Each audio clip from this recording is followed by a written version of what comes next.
आज का हमारा जो पहला प्रश्न है, कहता क्या है कि चार्ल्स मैसन ने 1826 में सर्वप्रथम किस टीले का उल्लेख किया था? ऑप्शंस हैं हड़प्पा, मोहनजोदड़ो, लोथल, कालीबंगा। देखिए इस सेट को मैंने पहले भी करा दिया है, लेकिन मैं आपका एक बार रिवाइज करवा दे रहा हूं ताकि आपके जो भी डॉट्स हो सकें या मतलब आप भूल गए होंगे तो एक बार आपका रिवीजन हो जाएगा, तो ये सारे प्रश्न आपके माइंड में फिर से सेट हो जाएंगे। तो इसका सही जवाब हो जाएगा, ध्यान रखिएगा, बिल्कुल चार्ल्स मैसन ने 1826 में सर्वप्रथम किस टीले का उल्लेख किया था? बहुत अच्छा दोस्त, हड़प्पा आपका सही जवाब होगा। इस चैप्टर से आपके एग्जामिनेशन में भर भर के प्रश्न आते हैं, तो आपको हड़प्पा जो चैप्टर है, पहला चैप्टर, इसको अच्छे से याद भी कर लेना है। क्लियर? चलिए नेक्स्ट प्रश्न हम लोग देखते हैं, जिनका इंग्लिश में होगा इंग्लिश में प्रश्नों को देख लेंगे। हड़प्पा सभ्यता में प्राप्त अवतल चक्की पर किस पुराविद ने प्रकाश डाला है? देखिए पुराविद से आप क्या समझते हैं बच्चे, हमें ये बतलाएंगे पुराविद का मतलब क्या होता है। फटाफट से एक बार वीडियो को लाइक करेंगे और सेशन में जुड़े रहेंगे। देखिए पुराविद का मतलब क्या होता है, मैंने आपको पुरातत्व के बारे में बतलाया है, पुरातत्व के बारे में मैंने आपको बतलाया होगा। पुरातत्व का मतलब होता है दोस्तों, जैसे हमें कोई भी प्राचीन इतिहास की जानकारी चाहिए होती है, तो प्राचीन इतिहास की जो जानकारी होती है किस पे टिकी होती है? पहला तो होता है उसका कुछ साहित्यिक स्रोत होता है, पहला तो उसका कुछ होता है कि साहित्यिक स्रोत होता है। फिर क्या होते हैं, आपने पढ़ा है कि कुछ हमारे यहाँ जो विदेशी यात्री आते होते हैं घूमने किसी के काल में, तो वो कुछ अपने मतलब आते हैं तो कुछ यहाँ से देख कर जाते हैं, तो उनके बारे में अपने बुक्स में या अपने यहाँ के कोई भी जो डॉक्यूमेंट्स होता है उसमें लिखवा देते हैं, तो उससे हमें पता चलता है। और मतलब दूसरा हो गया विदेशी जो भी यात्रियां हैं उनके विवरण से। लेकिन तीसरा जो है बहुत ज़्यादा अहम होता है, इसे आप पहला का भी श्रेणी दे सकते हो, ये आपका पुरातात्विक स्रोत होता है। पुरातात्विक कहने का मतलब होता है जो पुराने, जैसे धरती के अंदर दब जाते हैं, तो ये सब आप क्या आते हैं, जैसे सिक्के हो गए, अभिलेख हो गया, स्मारक हो गया, तो ये सब पुरातत्व के अंतर्गत आता है। तो ध्यान रखिएगा, और जो पुरातत्व में मतलब खोजकर्ता होते हैं उन्हीं को पुराविद कहा जाता है। तो हड़प्पा सभ्यता में प्राप्त अवतल चक्की पर किस पुराविद ने प्रकाश डाला है? बहुत अच्छा भैया, अनरेस्ट मैके। अगर चक्की की बात आती है, चक्की की बात आएगी तो अनरेस्ट मैके साहब, ध्यान रखेंगे। अगला प्रश्न देखिएगा, 3rd नंबर, राय बहादुर दयाराम साहनी ने कहाँ उत्खनन कराया? मैं हाईलाइट कर देता हूं ताकि आपको अच्छे से दिखे, मैं हाईलाइट कर देता हूं ताकि आपको अच्छे से दिखे। 3rd नंबर प्रश्न देखिएगा। चलिए मैं बच्चों का थोड़ा नाम ले लूं। अरविंद कुमार, बहुत दिनों के बाद आप आए हैं। फिजा परवीन, बहुत दिनों के बाद आप भी जुड़ी हैं। रूबी कुमारी, रारके राहुल मेरे पुराने हैं। मीर शहनवाज जी, चलिए वेरी गुड शहनवाज। तो बातों को समझिएगा शहनवाज, क्योंकि अभी का टाइम आपके पास ऐसा आ गया है ना कि ऑब्जेक्टिव प्रश्न को केवल आप अगर ऑप्शंस के जरिए याद करते हैं कि राय बहादुर दयाराम साहनी ने कहाँ उत्खनन करवाया, तो आपको पता है कि सर 3rd का आंसर हो जाएगा ऑप्शन बी, हड़प्पा में। लेकिन आपको यहाँ पर और भी उसके एक्स्ट्रा नॉलेज भी लेने होंगे, क्योंकि आप जब ऑप्शंस को याद करेंगे, अभी आपके ऊपर प्रेशर ऐसा है कि आपको पर डे 5-5 सब्जेक्ट पढ़ना पड़ रहा है। किसी किसी बच्चे के साथ तो 6 सब्जेक्ट भी हो जाता है। तो अगर आपको 5-5 विषय पढ़ना है तो आपके पास एडिशनल नॉलेज जब होगा तभी जाकर आप प्रश्नों को नहीं भूलिएगा। अगर आपके पास एडिशनल नॉलेज नहीं होगा तो आप प्रश्नों को भूल जाइएगा। तो एक्स्ट्रा नॉलेज भी लेने का प्रयास कीजिए। राय बहादुर दयाराम साहनी ने कहाँ उत्खनन कराया था? हड़प्पा में करवाया था। और मोहनजोदड़ो में किसने करवाया था? तो बनर्जी साहब ने। बनर्जी बोले तो राखलदास बनर्जी साहब, इनका पूरा नाम था। अगला प्रश्न आप देखिए, सिंधु सभ्यता में गोदीबाड़ा, जो जिसे आप डॉक यार्ड कहते हैं ना, डॉक यार्ड, DOCKYARD होता है, तो सिंधु सभ्यता में गोदीबाड़ा कहाँ से मिला है? कालीबंगा से, रोपर से, बनावली से, लोथल से? आंसर कीजिएगा, आंसर कीजिएगा। मैं आपके कमेंट्स को भी देख रहा हूं, और वीडियो को शेयर भी कीजिएगा ताकि आपके जो भी मित्र बंधुगण हो सके वो सभी लोग जुड़ सके, और क्लास में पर डे आप लोग जुड़िए। देखिए क्लास में अगर पर डे जुड़िएगा, अभी हमारी 9 बजे ज्योग्राफी की क्लास है, तो 9 PM में हम लोग ज्योग्राफी की क्लास करेंगे, और पर डे 7 PM में अभी का नाम हम लोग का शेड्यूल फिक्स हो गया है। जैसे ही रात होगा मैं रात में ही आपका क्या करूंगा, यहाँ पे लाइव शेड्यूल में मैं लगा दूंगा, पर डे रात में ही मैं लगा दिया करूंगा, 7 PM और 9 PM, कम से कम ये 2 टाइम पे आप लोग लाइव जरूर जुड़िए। बाकी रिकॉर्डेड वीडियो मैं आपको प्रोवाइड ज़्यादा से ज़्यादा करवा दूंगा, आप उन सभी से भी समझ सकते हैं। तो 4 का सही आंसर, बहुत अच्छे मित्र, लोथल आपका सही है। लोथल से गोदीबाड़ा मिला है। कितने बच्चों ने बताया था? ऋतिक मिश्रा, बहुत अच्छा। चलिए सूरज भाग गए हैं। सूरज अभी किसी को बोल रहे थे कि आप मुझे गुड इवनिंग कहिए। चलिए सूरज, मैंने आपको गुड इवनिंग कह दिया, क्या मेरा गुड इवनिंग अच्छा नहीं लगेगा जी? कोई लड़की गुड इवनिंग कहेगी तभी आपको अच्छा लगेगा, है ना? देखिए कोई लड़की गुड इवनिंग कह दे तो इनका पढ़ने में डबल एनर्जी आ जाएगा, कह दीजिए, क्या दिक्कत है जी? 5 नंबर देखिए, लोथल कहाँ स्थित है? ये गुड इवनिंग बोलो, कहाँ गया? नहीं है, नहीं है, वो चले गए लगता है। देखिएगा लोथल कहाँ स्थित है? ऑप्शन ए है गुजरात में, बंगाल में, राजस्थान में, पंजाब में। तो लोथल की बात आती है दोस्तों, देखिए लोथल से संबंध बहुत ज्यादा है, 3 जो नाम है वो हाईलाइट है। ऐसे आपको कॉम्पिटेटिव एग्जामिनेशन की जब तैयारी कीजिएगा तो हड़प्पा सभ्यता का 7 नाम आपको ध्यान में रखना होगा, लेकिन जब आप 12th की सिलेबस को पढ़ते हैं, रीड करते हैं, इसमें आपको अप्रोक्स 4 से भी काम चल जाएगा। मोहनजोदड़ो, लोथल, कालीबंगा और हड़प्पा आपका थोड़ा सा चनहुद्रो भी कहीं कहीं आ जाता है। तो लोथल कहाँ स्थित है? गुजरात वाले बिल्कुल सही हैं। अरे गुजरात वाले नहीं, मुझे पता है कि आप लोग बिहार वाले हो, लेकिन गुजरात वाले जिन्होंने गुजरात आंसर लगाया है वो लोग बिल्कुल सही हैं। सभी लोग एक बार कमेंट जरूर कीजिएगा, सभी लोग कमेंट में एक बार बिल्कुल अपना जोश और जुनून भर दीजिए। एक बार आग वाला जो इमोजी होता है सेंड कर दीजिए, एक एक इमोजी सभी लोग सेंड करेंगे, एक एक इमोजी सभी लोग चैट में सेंड करेंगे। जितने भी बच्चे देख रहे हैं सारे लोग एक एक इमोजी चैट में सेंड करेंगे। 6 नंबर प्रश्न आप देखो भाई, हड़प्पा सभ्यता में सिंधु नदी के किनारे कौन स्थित था? हड़प्पा सभ्यता की बात आई है, हड़प्पा सिविलाइजेशन। ये भाई इतना मतलब इसका नाम मैं सपने में भी कभी कभी सोता हूं तो मैंने एक फिल्म देख लिया था ऋतिक रोशन का, मोहनजोदारो करके फिल्म था। अब मुझे वो फिल्म भी सपने में याद आता है क्योंकि मैंने इसके बारे में पूरा पढ़ रखा है। अब तो मेरे साथ ऐसा होता है ना कि मैं आंसर बिहार बोर्ड का जनरली बात कर रहा हूँ, बीएससीबी के आंसर शीट को देखता हूँ तो मुझे पता चल जाता है कि यहाँ पे कौन सा प्रश्न पूछा गया होगा। तो ये होना चाहिए। थैंक यू इमोजी सेंड करने के लिए, वेरी गुड भाई, बहुत बहुत धन्यवाद। आकृति यदुवंशी जी, ऋतिक रोशन कुमार, खुशी, साबिया शेख, अरविंद कुमार, वेरी गुड, मीर शहनवाज, रानी कुमारी, काजल, मोना कुमारी, पर डे जुड़िए आप लोग। हड़प्पा सभ्यता में सिंधु नदी के किनारे कौन स्थित था भाई? तो ऑप्शन ए मोहनजोदड़ो। अब बच्चे क्या करते हैं, कहते हैं कि सर सिंधु घाटी सभ्यता कहा जाता है, तो देखिए आप बच्चे हड़प्पा लगा देते हैं, लेकिन हालांकि इसमें ऑप्शन हड़प्पा नहीं है तो आप बच जा सकते हैं। लेकिन आपका जो बोर्ड वाला जो प्रश्न होगा तो मैंने देखा है कहीं कहीं आपके हड़प्पा भी पूछ दिए जाते हैं। तो याद रखिएगा मोहनजोदड़ो जो था वो सिंधु नदी के तट पे, लेकिन अगर हड़प्पा की बात करें तो ये आपके रावी नदी के तट पे। क्लियर है मित्र? तो ध्यान रखिएगा मित्र, हे मित्र यू आर सो विचित्र, आंसर कीजिए जल्दी जल्दी। देखिए 7 नंबर प्रश्न, भारतीय पुरातत्व का पिता किसे कहा जाता है? वही पुरातत्व जी जिसके आधार पर आपका प्राचीन इतिहास टिका हुआ है। तो प्राचीन इतिहास की नींव जो है आपका पुरातत्व, तो वही पूछता है कि भारतीय पुरातत्व का पिता किसे कहा जाता है। और आज आप लोग ये लिख कर रख लीजिए कि आपके एग्जामिनेशन में ये प्रश्न जरूर आएगा, या तो आपसे पूछेगा पुरातत्व से आप क्या समझते हैं, देखिए पुरातत्व से आप क्या समझते हैं, या आपसे पूछ देगा कि साहित्यिक स्रोत से आप क्या समझते हैं। 2 प्रश्न हम ध्यान रखिए, इन 2 प्रश्न में से अगर एक प्रश्न नहीं आया तो हम आज लिख लीजिए। मेरी बात को अगर आप चाहते हैं रिकॉर्ड करना है तो रिकॉर्ड कर लीजिए, ये प्रश्न आपके एग्जामिनेशन में आएगा तो आएगा। क्लियर? तो ध्यान दीजिएगा, जो मैं कह दे रहा हूं कि आएगा उसको ध्यान रखिएगा। 8 नंबर प्रश्न आप लोग देखिएगा, हड़प्पा सभ्यता के काल में रावी नदी के किनारे कौन स्थित था? देखिए रावी नदी की बात करूं तो हड़प्पा, रावी नदी के तो हड़प्पा, हड़प्पा हड़प्पा हड़प्पा, है ना। और अगर मोहनजोदड़ो की बात करूं तो सिंधु नदी के तट पे। तो 8 का आपका सही आंसर ऑप्शन ए हड़प्पा हो जाएगा। देखिए ऐसे नहीं बच्चे जुड़ते हैं, हालांकि मेरी क्लासेस बहुत कम आती है, लेकिन मैं जो भी आपको बतला रहा हूं कि ये प्रश्न फिक्स हैं तो आप उनको ध्यानपूर्वक देखिएगा। माई एक्सपीरियंस, ये मेरा एक्सपीरियंस है भाई। सर आप स्नेहा परवीन का नाम ले लीजिए, वो न्यू स्टूडेंट है, उसको आज बताए हैं आपके बारे में। ठीक है स्नेहा परवीन जी, बहुत बहुत धन्यवाद। और शहनवाज ने आपको बताया है तो आप पर डे जुड़िए। शहनवाज हमारे पुराने विद्यार्थी हैं, ये बहुत शुरू से ही पढ़ रहे हैं, तो आप जुड़िए, आपको जरूर फायदा यहाँ से जरूर देखने के लिए मिलेगा। सिंधु घाटी सभ्यता में विशाल स्नानागार के अवशेष कहाँ मिले हैं? तो 9 का आपका हो जाएगा ऑप्शन बी मोहनजोदड़ो। हालांकि मेरे पेड कोर्स वाले स्टूडेंट पूरा मेरे पे गुस्सा होंगे, पूरा गुस्सा होंगे, लेकिन टेंशन नहीं है भाई, उनके लिए मैंने एक बूस्टर सीरीज लॉन्च कर दिया है। वो भी बूस्टर सीरीज में मैं क्या करूंगा कि जो भी इंपॉर्टेंट प्रश्न होगा हर एक सब्जेक्ट का, इकोनॉमिक्स का भी करा दूंगा, हर एक सब्जेक्ट का इकोनॉमिक्स का भी, और उनको पीडीएफ भी प्रोवाइड करा दूंगा। तो ठीक है, तो जो भी मेरे पेड स्टूडेंट हैं, ऐप वाले स्टूडेंट हैं, गुस्सा ना होइए, क्योंकि आपका जो चैप्टर वाइज सिलेबस है थोड़ा सा डिले चल रहा है, इसीलिए मैंने आपको एक अलग से बूस्टर नाम से लॉन्च कर दिया है। उसमें आपको वीडियोस क्या हो जाएंगे, मिल जाएंगे। आप उन वीडियोस को देखकर बहुत ही कम समय में आप पूरा एग्जामिनेशन को अच्छे से पार लगा सकते हैं। तो सिंधु घाटी सभ्यता में विशाल स्नानागार के अवशेष कहां से मिले हैं? तो 9 का ऑप्शन बी हो जाएगा मोहनजोदड़ो से।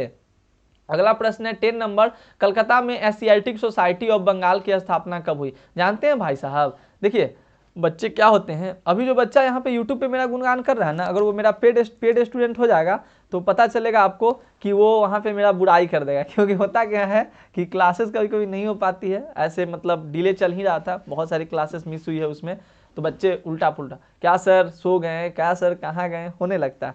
तो जो बच्चे अभी सर जी हमें भी ब्लू कर दीजिए, अच्छा ठीक है समय मिलेगा जरूर कर दूंगा, तो परेशान नहीं होना है। देखिए कलकत्ता में एशियाटिक सोसाइटी ऑफ बंगाल की स्थापना कब हुई? तो एशियाटिक सोसाइटी की अगर बात करें सरफराज तो बताइएगा क्या हो जाएगा? तो आर के राहुल ने बता दिया। ठीक है are K Rahul, thank you.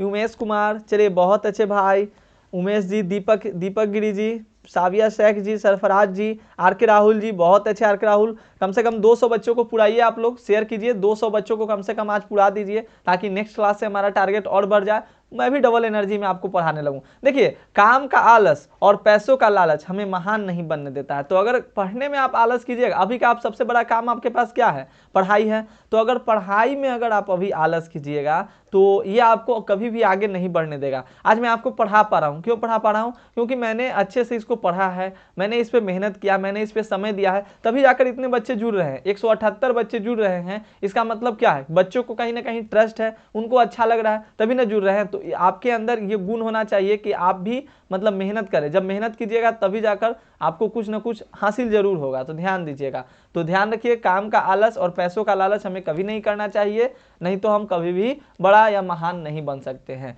Calcutta में एशियाटिक सोसाइटी की स्थापना 1784 वाले बिल्कुल सही है मेरे मित्र, 1784 जिनका सही है उनका बिल्कुल सही है। अब देखिए हुआ क्या था हमारे यहाँ कि फूट डालकर विजय प्राप्त करने का कार्य भी किया गया था। फूट डालकर कहने का मतलब हुआ कि जैसे कि फूट डालना मतलब दो लोग आदम मतलब एकदम सही से रह रहा है, उसमें क्या करना, बीच में जाके घुस जाना, फूट डालना है ना। तो फूट डालकर विजय प्राप्त करने का कार्य सर्वप्रथम किस राजा ने किया? ठीक है भाई, देखिए एक मैं मैसेज बार बार देख रहा हूं, सर हमें ब्लू कीजिए, हमें ब्लू कीजिए। देखिए ब्लू करने का एक मैं कंपटीशन आपको देता हूं, ठीक है, ब्लू करने का मैं एक कंपटीशन देता हूं। एक डेट हम लोग फिक्स करते हैं, उस डेट को हम लोग एक टेस्ट रखते हैं, ठीक है, और टेस्ट में जो भी 10 बच्चे सबसे हाईएस्ट मार्क्स को लाएंगे, सबसे हाईएस्ट मार्क्स गेन करेंगे, उनके नामों को ब्लू कर दिया जाएगा। क्लियर? तो ये बात मेरा आपको कैसा लगा ये भी बताइएगा, और इस पर हम जल्द ही वर्क कर देंगे। आप लोग समय बता दीजिए किस तारीख को होना चाहिए।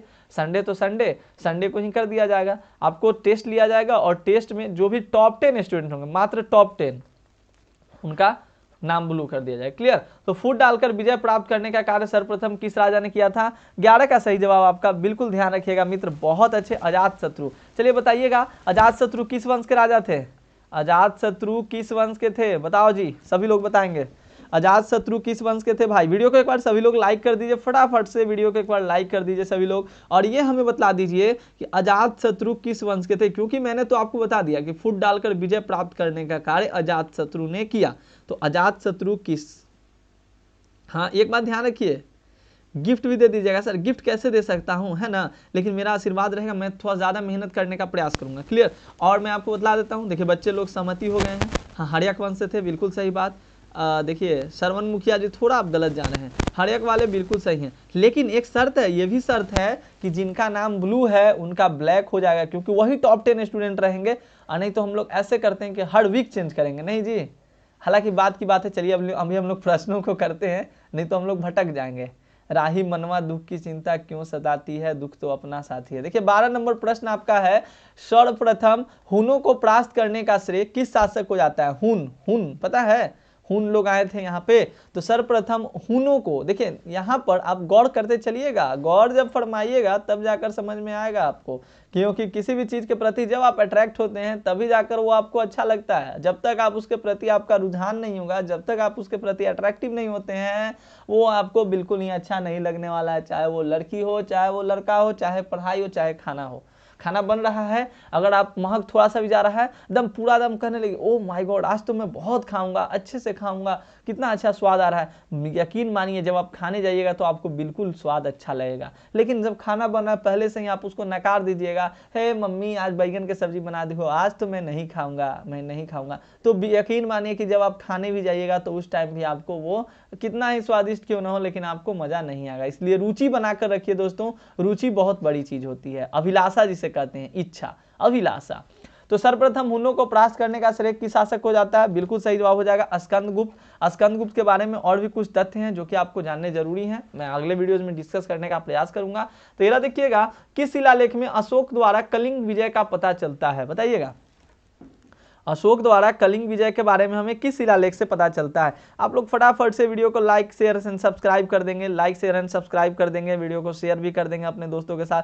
जरा एक बार मैं देख लूं तो कितना लाइक्स हो चुका है, कितने लाइक्स हो चुके हैं, अरे वाह भाई वाह, वेरी गुड, 187 स्टूडेंट, 163 लाइक, बिल्कुल बहुत अच्छे, गजब का परफॉर्मेंस है। तो किस शिलालेख से अशोक द्वारा कलिंग विजय का पता चलता है? सही जवाब आपका 13वां, 13वां याद रखिएगा, अशोक तो 13वां, अशोक तो 13वां, अशोक थे तीसरे नंबर पे। 14 नंबर प्रश्न देखिए, कौटिल्य द्वारा लिखित ग्रंथ का नाम क्या है? अब ये बताइएगा हमें कि जो कौटिल्य ने ग्रंथ लिखा था उसका संबंध किससे था? ऐसा प्रश्न आपसे पूछा है मित्र, प्रश्न आपसे पूछा है बंधु, ये प्रश्न आपसे पूछा सखा। देखिए सखा, क्या प्रश्न पूछा था कि कौटिल्य द्वारा लिखित ग्रंथ का नाम क्या है? ठीक है, Isha Kumari, Khushi, Hrithik Mishra, alone boy, R K Rahul, Khushi Rajput, Rahul, Sophia ji, Kumar Balveer ji. और हाँ बच्चों, आप लोग एक बात का ध्यान रखिएगा, अगर मैं किसी का नाम नहीं ले पाता हूँ तो बुरा नहीं मानिएगा, यू ऑल आर इक्वल। तो ऐसा नहीं है कि मैं जिसका नाम ले रहा हूँ मेरे कोई खास हैं या क्या कुछ हैं, लेकिन आपको बहुत लोग बुरा मान लेते हैं। सर मेरे पास व्हाट्सएप पे मैसेजेज ऐसे आते रहते हैं आए दिन, तो ध्यान दीजिएगा। एक कोमल नाम की लड़की है, क्या कर रही है? कोमल सिंह, चलिए वेरी गुड, आपका भी सही है, बिल्कुल बहुत अच्छा, इस तरह से मेहनत करते रहिए। हाँ, राजनीति से, तो याद रखिएगा किसी ने बताया है कि राजनीति से, और अभी दुबे ने बताया भाई राजनीति से, बिल्कुल अच्छी परफॉर्मेंस आपकी है। तो राजनीति से इनका संबंध था, मतलब अर्थशास्त्र का जो संबंध था वो राजनीति से था, ऐसा नहीं कि इकोनॉमिक्स, आप लोग समझ लीजिएगा। देखिए 15 नंबर प्रश्न आप लोग देखिएगा, प्रश्न क्या कहता है बंधु? प्रश्न है आपका कि निम्नलिखित में से मेगास्थनीज द्वारा लिखित पुस्तक कौन सी है? निम्नलिखित में से मेगास्थनीज द्वारा लिखित पुस्तक कौन सी है? अरे भाई मेरे पास चैट आप लोग के नहीं आ रहे हैं जी, क्या है? चलिए बहुत अच्छे सर जी, हल्का हल्का क्वेश्चन क्यों लाते हैं? अच्छा सरफराज, देखिए सरफराज, प्रश्न हल्का नहीं है भाई, प्रश्न हल्का नहीं है, आपने तैयारी अच्छी, मैं फिर से कह रहा हूं कि प्रश्न हल्के नहीं हैं, आपकी तैयारी अच्छी हो चुकी है, आपकी तैयारी अच्छी हो चुकी है, इसलिए आपको प्रश्न हल्का लग रहा है। नहीं तो आप यही प्रश्न को उस बच्चे के पास ले जाइए जो जिसकी तैयारी अच्छी नहीं है, उसका दिमाग खराब हो जाएगा, बोलेगा कि क्या यार 100 प्रश्न में से तो मैं 50 भी सही नहीं मार पाता हूँ, तुम कैसे यार 100 में 99 98 कर लेते हो? तो ये होता है, ठीक है, तो ये बात ध्यान रखिएगा, हल्का प्रश्न नहीं है दोस्त, तैयारी आपकी अच्छी है। मैं फिर आपको बोलता हूं, बच्चे क्या करते हैं, पहले इस प्रश्न का आंसर कर लेते हैं फिर आगे बात करेंगे। निम्नलिखित में से मेगास्थनी द्वारा लिखित पुस्तक कौन सी है? तो इंडिका। देखिए अभी मैंने आपको बताया था यही कि देखिए अगर आप एक कंसेप्ट को समझ लेते हैं कि हमें इतिहास की जानकारी हमें जहां जहां से मिलता है, 3 सोर्सेस के बारे में मैंने पढ़ाया, 3 स्रोतों के बारे में मैंने आपको जिक्र किया, बताया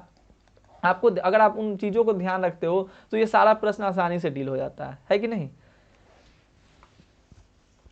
चलिए 16 नंबर प्रश्न कीजिएगा, तब तक मैं आपको जो बात बतला रहा था वो मैं बतला दूं और आप लोग प्रश्न का आंसर भी कर दीजिएगा, और वीडियो को एक बार अपने दोस्तों के साथ शेयर कीजिएगा, लाइक कीजिएगा। चलिए फटाफट से यही करना है आपको, बस 3 ही काम तो करना है। तो अभिज्ञान शकुंतलम के लेखक कौन है? कालिदास, बाणभट्ट, अश्वघोष, कौटिल्य। कालिदास, बाणभट्ट, अश्वघोष और कौटिल्य, बताइएगा। तो मैं आपसे ये बतला रहा था, देखिए बच्चे क्या करते हैं, एग्जाम देकर आएंगे और एग्जाम देकर आने के बाद क्या कहते हैं कि अरे मतलब जो ज़्यादातर मैंने देखा है मेरे स्टूडेंट का, जो मतलब हमसे पढ़ते हैं, हालांकि यूट्यूब का कोई भी स्टूडेंट होता है वो सेल्फ नहीं होता है क्योंकि वो बहुत सारे चैनल्स को फॉलो किए हुए रहते हैं, लेकिन मतलब मैंने देखा जो कुछ करीबी होते हैं विद्यार्थी जिनका मुझे नाम याद रहता है, मैंने देखा कि वो जब एग्जाम देकर आते बोलते हैं कि सर प्रश्न इतना ईजी पूछा था, प्रश्न इतना ईजी पूछा था कि क्या बताऊँ। तो मैं आपको बतला दूँ, प्रश्न ईजी नहीं पूछा जाता है, आपकी तैयारी अच्छी हो चुकी होती है इसलिए आप ऐसी बातों को करते हैं। वही मुझे दूसरे विद्यार्थी मेरे ही चैनल्स के बतलाते हैं कि सर क्या बतलाएं, 100 में से मात्र हम 85 प्रश्न बना पाए, सर 100 में से मात्र मतलब 100 मार्क्स में से मात्र हम 33 मार्क्स का ही बना कर आए हैं, सर पास कर जाएंगे ना? तो ऐसी भी बातें मेरे समक्ष आती है। तो अगर आप तैयारी अच्छा करते हैं तो आपको ये कहने का मौका मिलेगा कि प्रश्न ईजी पूछा गया था, ठीक है। तो 16 का आपका सही जवाब हो जाएगा ऑप्शन ए कालिदास। चलिए आगे बढ़ते हैं हम लोग। 17 नंबर प्रश्न देखिएगा, प्रश्न आपका कहता है कि प्रयाग प्रशस्ति का संबंध किस गुप्त शासक से? इतना तो आपको पता चल गया कि भाई प्रयाग प्रशस्ति से हमें गुप्त काल के बारे में जानकारी मिलती है, तो एक पॉइंट आपको यह भी पता चल गया। अगर आपसे पूछा जाए कि बताइए गुप्त काल के जानकारी के लिए कौन सा साहित्यिक स्रोत हमें मदद करता है, तो सबसे पहले आप जवाब देंगे कि भैया प्रयाग प्रशस्ति, भैया प्रयाग प्रशस्ति, है कि नहीं? प्रयाग प्रशस्ति। मात्र 160 स्टूडेंट हैं, मैं एक प्रश्न आपसे पूछना चाहूंगा, पहले इस प्रश्न का आंसर आप लोग कर लीजिए और लास्ट में एक प्रश्न मेरा और आपसे है, समुद्रगुप्त सही है, बिल्कुल समुद्रगुप्त वाले बिल्कुल करेक्ट है मित्र, समुद्रगुप्त बिल्कुल सही है, करेक्ट है, आप लोग करेक्ट हैं। और वीडियो का लास्ट तक देखिए, एक मैं ऐसी बात आपको बतलाने जा रहा हूँ आज जो कि आपके लिए बहुत इंपॉर्टेंट है, ठीक है। तो देखिएगा, अभी मेरी बात चल रही थी, मैं क्या किस टॉपिक पे बात कर रहा था पता भी नहीं चला, भूल भी गया। 18 नंबर देखिएगा, अर्थशास्त्र एवं इंडिका से किस राजवंश की जानकारी मिलती है, बताइएगा। ये दो हैं आपके, यहाँ पे दो आपके साहित्यिक स्रोतों के बारे में बात की जा रही है। साहित्यिक स्रोत ढेर प्रकार के होते हैं, एक आपका ग्रंथ उरंथ भी होता है, मतलब वेद उद भी होता है, एक आपका किसी के द्वारा लिखा गया कोई भी जीवनी होता है, उससे भी हमें जानकारी मिलती है।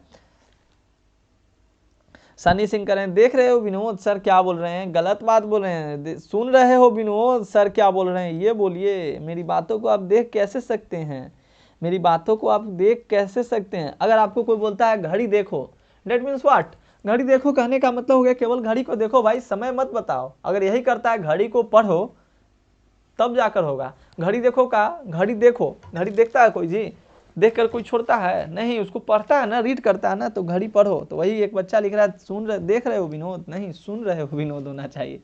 तो अर्थशास्त्र एवं इंडिका से किस राजवंश की जानकारी मिलती है, 18 का सही जवाब हो जाएगा, ध्यान रखिएगा ऑप्शन ए मौर्य। तो मौर्य आपके सही जवाब हो जाएंगे। उपनिषदों की संख्या कितनी है, उपनिषदों की संख्या कितनी है, 19 नंबर प्रश्न, 19 नंबर प्रश्न का आंसर करेंगे, उपनिषदों की संख्या कितनी है।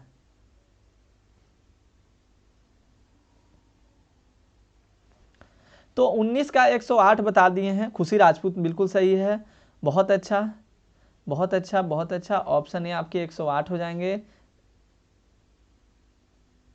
सर आपके कितने बच्चे हैं, अरे कौन सा बच्चा, लाइव क्लास वाला बच्चा यार, कौन सा बच्चा, आप ऐसे तो लिखिए।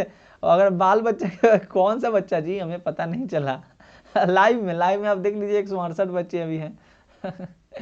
देखिएगा सही आंसर 108 है। फाहयान किसके शासन काल में भारत आया था, 20 नंबर प्रश्न देखिएगा, फाहयान किसके शासन काल में भारत आया था, समुद्रगुप्त, रामगुप्त, स्कंदगुप्त, चंद्रगुप्त या चंद्रगुप्त विक्रमादित्य। तो फाहयान जो था ये चीनी यात्री था, तो किसके काल में भारत आया था मित्र, तो बिल्कुल 20 का सही जवाब हो जाएगा ऑप्शन डी, चंद्रगुप्त विक्रमादित्य के काल में। क्लियर, बाक बुर्बक, अभी मेरा शादी थोड़ी हुआ है,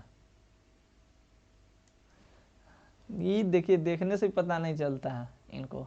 21 नंबर प्रश्न देखिएगा, मेगास्थनीज कौन था, 21 नंबर प्रश्न देखिएगा कि मेगास्थनीज कौन था। तो इसका ऑप्शन है आपके यात्री, व्यापारी, राजदूत और गुलाम।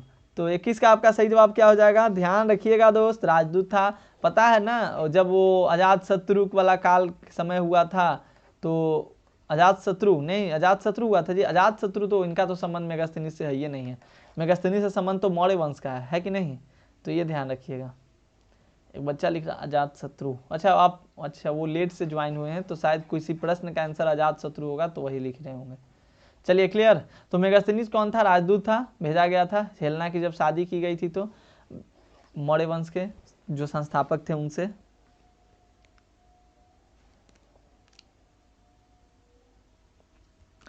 सर स्टडी में आप क्या करते हैं, बस बुक रीड करता हूं और क्या करूंगा, स्टडी मतलब होता है पढ़ना, स्टडी मतलब होता है पढ़ना, राइटिंग मतलब होता है लिखना, रीडिंग मतलब होता है पढ़ना, राइटिंग मतलब होता है लिखना।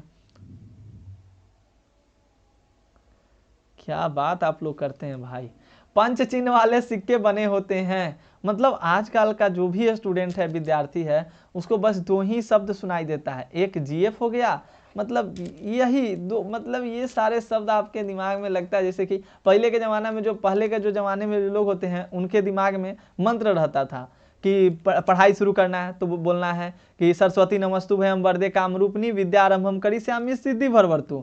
और आजकल के बच्चे हैं पढ़ाई आरंभ करने से पहले मोबाइल पे चैटिंग करके फ़ोन को रख देते हैं, तब जाकर पढ़ाई स्टार्ट करते हैं। तो यही तो है भाई, आप कितना भी आगे हो लीजिए, बस संस्कारों को ध्यान में रखिए, ठीक है। तो पंच चिन्ह वाले सिक्के बने होते थे, 22 का सही जवाब ऑप्शन डी आपका हो जाएगा।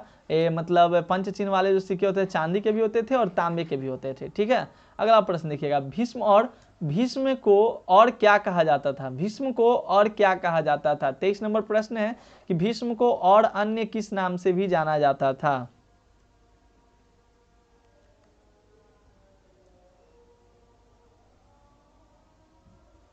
हाँ, अशोक की दूसरी पत्नी के लिए मेगास्थनीज को रखा गया था।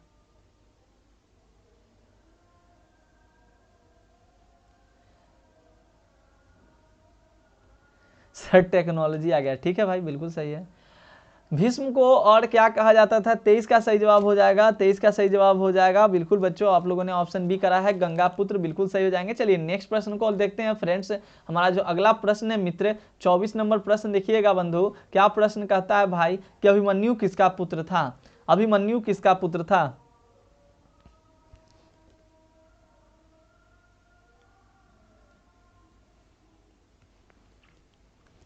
अभिमन्यु किसका पुत्र था? भीम का, अर्जुन का, नकुल का या सहदेव का? प्रश्न देखिए, अच्छा प्रश्न है। अभिमन्यु किसका पुत्र था?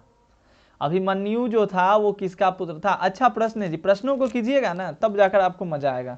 मैंने आपको बोला ना, किसी भी चीज के प्रति आप पहले इंटरेस्ट को जगाइए, तभी जाकर आपको मजा आने वाला है। इंटरेस्ट को जगाइए, तभी जाकर आपको वो चीज में आनंद आएगा, वो चीज आपको अच्छा लगेगी, है कि नहीं?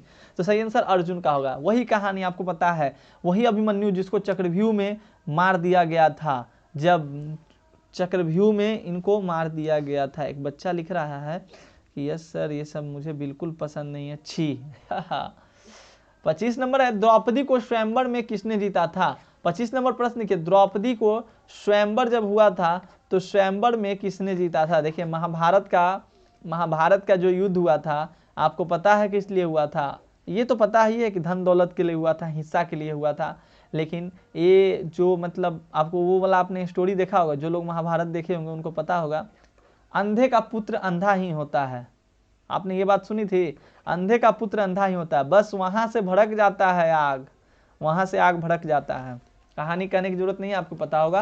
तो द्रौपदी को स्वयंवर में किसने जीता था? 25 का सही जवाब ऑप्शन बी अर्जुन हो जाएंगे। चलिए बात कर लेते हैं हम लोग अपने अगले प्रश्न की। कौरवों की संख्या कितनी थी? आपने क्या गौर किया यहाँ पे? ये आपका ऑफिशियल मॉडल पेपर है, ठीक है, भले ही पुराने ईयर का है लेकिन ऑफिशियल है। तो आप यहाँ पे क्या गौर कर पा रहे हैं? आप यहाँ पे यही गौर कर पा रहे हैं कि जब भाई चैप्टर शुरू होता है 1, तो 1 से भी भर भर के प्रश्न पूछ रहा है, 2 से भी प्रश्न पूछ रहा है, जितना हो रहा है उतना पूछ रहा है, 3 से भी भर भर के प्रश्न पूछा है। तो अभी तक 3 चैप्टर तक हम लोग पहुंच चुके हैं जिसमें कि प्रश्नों को भर भर के पूछा जा रहा है।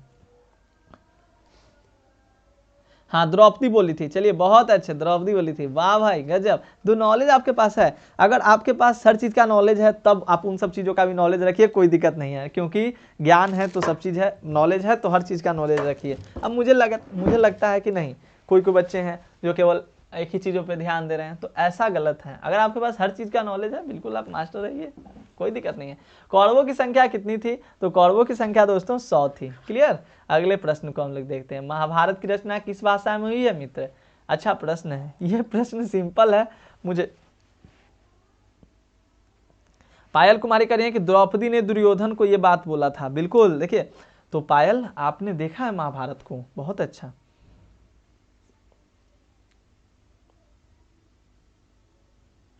चलिए ऋतिक मिश्रा 100 सही है। चलिए नेक्स्ट प्रश्न देखिएगा खुशी, महाभारत की रचना किस भाषा में हुई थी? तो संस्कृत भाषा याद रखिएगा।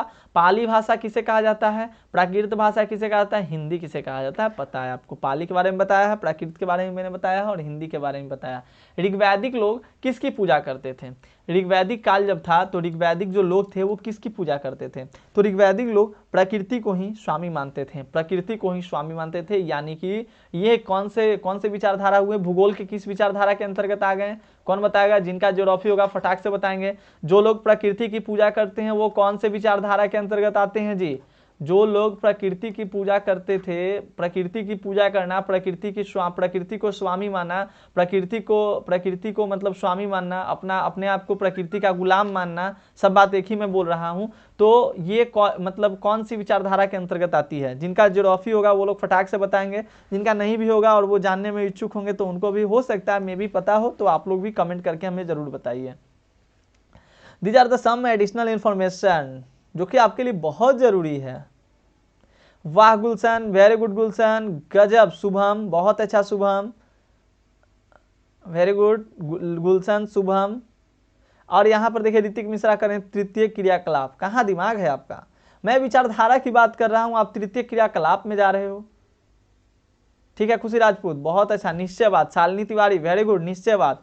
नव निश्चयवाद नहीं शालिनी तिवारी, निश्चयवाद। तो ये पर्यावरणीय निश्चयवाद विचारधारा के अंतर्गत आता है, पर्यावरणीय निश्चयवाद विचारधारा के अंतर्गत आता है, ध्यान रखिएगा। नव निश्चयवाद में तो क्या होता है, नव निश्चयवाद में होता है कि दोनों को बीच का एक मार्ग प्रशस्त किया जाता है, तो दोनों के बीच को मार्ग को जब प्रशस्त कर दिया जाए वो आपके आते हैं नव निश्चयवाद में।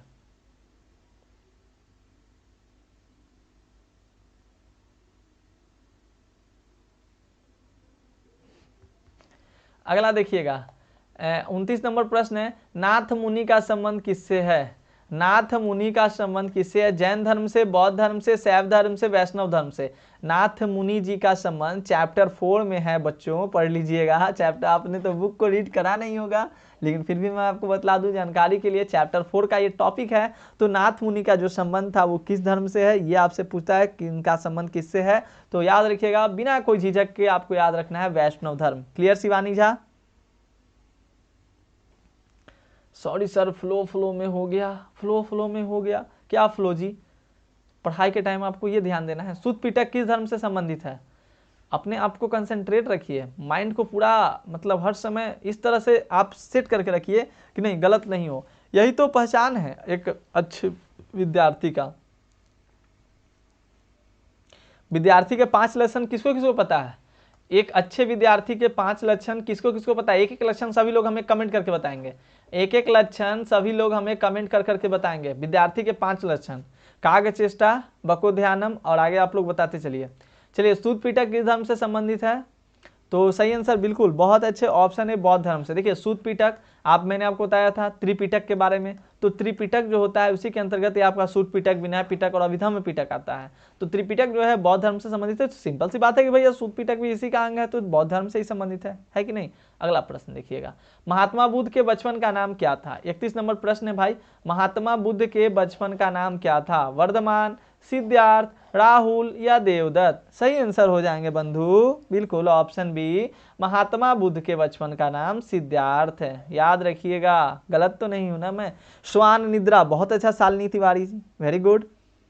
श्वान निद्रा मतलब कुत्ते की तरह सोना, जैसे हम लोग कैसे कुत्ते के बगल से पार होते हैं, थोड़ा सा। बाजारू कुत्ता नहीं, बाजारू कुत्ता को छोड़ दीजिए, बाजारू कुत्ता तो कोई बनना ही नहीं चाहिए, उस पर तो चढ़ रहा है, कचर रहा है, सीढ़ी पर बैठा हुआ है, पूंछी पर कोई चढ़ जा रहा है, कोई पैर पे चढ़ जा रहा है, कोई पूंछ पे भी चढ़कर चला जा रहा है, कोई पैर भी उसका कुचल दे रहा है, फिर भी वो किसी को नहीं काट रहा है। लेकिन गांव का कुत्ते को देखिए क्या होगा, श्वान निद्रा रहता है, मतलब कुत्ते की तरह नींद। जैसे ही मतलब किसी का पैर का भी थोड़ा सा पटकने का भी आवाज आए ना, तो आपका नींद क्या हो जाए, फटाक से खुल जाए, फटाक से खुल जाए। अब ऐसा नहीं कि सूत गए, मम्मी चिल्ला रही है अरे खोल खोल खोल के मारी, आप लोग खोल ही नहीं रहे। तो डैट मीन्स कि श्वान निद्रा। अल्पहारी होना चाहिए, अल्पहारी कहने का मतलब भोजन कम कीजिए। अब भोजन कम ऐसा नहीं कि करवे नहीं करेंगे, वही भोजन उतना ही भोजन कीजिए जितना आपके लिए जरूरी है। अब रात में पढ़ने का मन कर रहा है, पूरा भर भर के खा लिए, भर भर के खा लिए। अभी आप लोगों के साथ हो भी रहा होगा, मतलब चल रहा है, अभी लगन का टाइम चल रहा है, आप लोग जा रहे होंगे, खा रहे होंगे भर भर पेट, नींद आ जाता होगा जल्दी से। अल्पहारी। गृह त्यागी एक होता है, गृह त्यागी मतलब कि जिस तरह से वनवास कह सकते हैं, मतलब घर को त्यागना पड़ता है। तो विद्यार्थी के ये सारे आपके गुण होते हैं, ध्यान रखिएगा। चलिए आगे बढ़ते हैं हम लोग। 32 नंबर, प्रथम बौद्ध संगति किस शासक के समय में हुई थी? याद रखिएगा, देखिए मैं आपको फिर से एक बार दोहरा देता हूं कि देखिए ये इस बात को ध्यान रखिए, प्रथम बौद्ध संगति, द्वितीय बौद्ध संगति, तृतीय बौद्ध संगति और चतुर्थ बौद्ध संगति, 4 तरह की बौद्ध संगतियों के बारे में आपके एग्जामिनेशन में जिक्र किया गया है, और चारों के बारे में समय समय पे पूछा जा चुका है दोस्तों। और आने वाले एग्जामिनेशन के लिए भी ये जो टॉपिक है बहुत इंपॉर्टेंट है, तो आप इसको ध्यान में रखिएगा। पूछे अगर आपसे प्रथम बौद्ध संगति के बारे में या द्वितीय बौद्ध संगति के बारे में, तृतीय के बारे में, चारों के बारे में आप याद रखिए। प्रथम जो हुआ था वो अजातशत्रु के काल में, चतुर्थ जो हुआ था वो कनिष्क के काल में, अशोक के काल में तृतीय हुआ था। तो इस तरह से आपको सारे के सारे याद रखने हैं जो कि आपके एग्जामिनेशन के लिए इंपॉर्टेंट रहेंगे। क्लियर? तो भूलिएगा नहीं, अगर आप भूलते हैं तो इसमें मेरी गलती नहीं है, मैं आपको बार बार बतला देता हूं, हिदायत भी दे रहा हूं कि मैंने आपको इन सभी चीजों पे फोकस करवा दिया है। 33 नंबर प्रश्न देखिएगा, अब इको पर ज्यादा फोकस कीजिए। हाँ, इको वाले लोग उदास हैं, मेरे से गुस्सा भी हैं। इको सही में भाई वीक सेक्शन चल रहा होगा आप लोगों का, टेंशन मत लीजिए। महावीर ने पार्श्वनाथ के सिद्धांतों में कौन सा नया सिद्धांत जोड़ा था? 10 दिन कोई सब्जेक्ट का अगर क्लास लगातार चल जाए ना तो वो आपको इजी लगने लगेगा। महावीर ने पार्श्वनाथ के सिद्धांतों में कौन सा नया सिद्धांत जोड़ा था? तो महावीर का देखिए अहिंसा इनका सिद्धांत था, ब्रह्मचर्य भी सिद्धांत था, सत्य भी और अपरिग्रह भी। लेकिन इसी में एक नया सिद्धांत है, तो कौन सा नया सिद्धांत था? तो वही ब्रह्मचर्य को पालना। ब्रह्मचर्य बोल कहे तो मतलब कि घरेलू जीवन को, गृह मतलब घरेलू जीवन को, गृहस्थ जीवन को त्यागना। गृहस्थ, अरे जीवन लिखना है इसे तो जीवन ही भूल जा रहा हूं मैं, जीवन को त्यागना। क्या जी? गृहस्थ जीवन को त्यागना। क्लियर है मित्र? अगला प्रश्न देखिएगा, प्राचीन भारत में धम्म की शुरुआत किस शासक ने की? अब धम्म मतलब वो छत पे कूद कर धम्म करने वाला धम्म नहीं कि छत पे कूद कूद के सारे लोग धम्म करा। धम्म एक ऐसा मतलब एक तरह से कह सकते हैं कि मतलब धार्मिक प्रचार प्रसार था, जिसके माध्यम से हुआ क्या था, जब आपने अशोक के बारे में बहुत सारी बात सुनी है। अशोक का जब कलिंग युद्ध हुआ था तो कलिंग युद्ध के बाद अशोक का हृदय जो था वो द्रवित हो गया था। द्रवित कहने का मतलब पिघल गया मतलब बदल गया। अब बोला कि अब भाई ऐसा माना जाता है, ऐसा कहा जाता है कि अशोक जिस लड़की को पसंद करता था वो कलिंग के युद्ध में ही उस लड़की का मतलब क्या हुआ था, वो लड़की भी उसी में युद्ध में मारी जा चुकी थी, जिसके कारण क्या हुआ, अशोक बोला कि मतलब होता है नहीं किसी को सदमा लगना, तो अशोक को ऐसा सदमा लगा। अब बोला कि अब मैं ये सब कुछ नहीं करूंगा। सोचिए जिसके दादा परदादा इतने प्रतापी राजा थे वो लड़का जाकर बदल गया है कि नहीं जी। और अशोक ने धम्म की शुरुआत कर डाली और धम्म की शुरुआत हेतु प्रचार भी कराया, धम्म महामात्रों को नियुक्त भी किया। तो ये सारी बातें हैं, तो अशोक आपके सही जवाब हो जाएंगे। अगला प्रश्न देखिएगा, बुद्ध चरित की रचना किसने की थी? 35 नंबर प्रश्न देखिए, बुद्ध चरित की रचना किसने की थी? कालिदास, अश्वघोष, वानभट्ट या चाणक्य?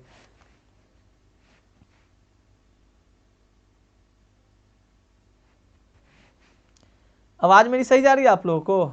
अब तो मैं स्वस्थ हूं तो आवाज तो आप लोगों तक बिल्कुल सही जाना चाहिए और बोल्डली भी जाना चाहिए।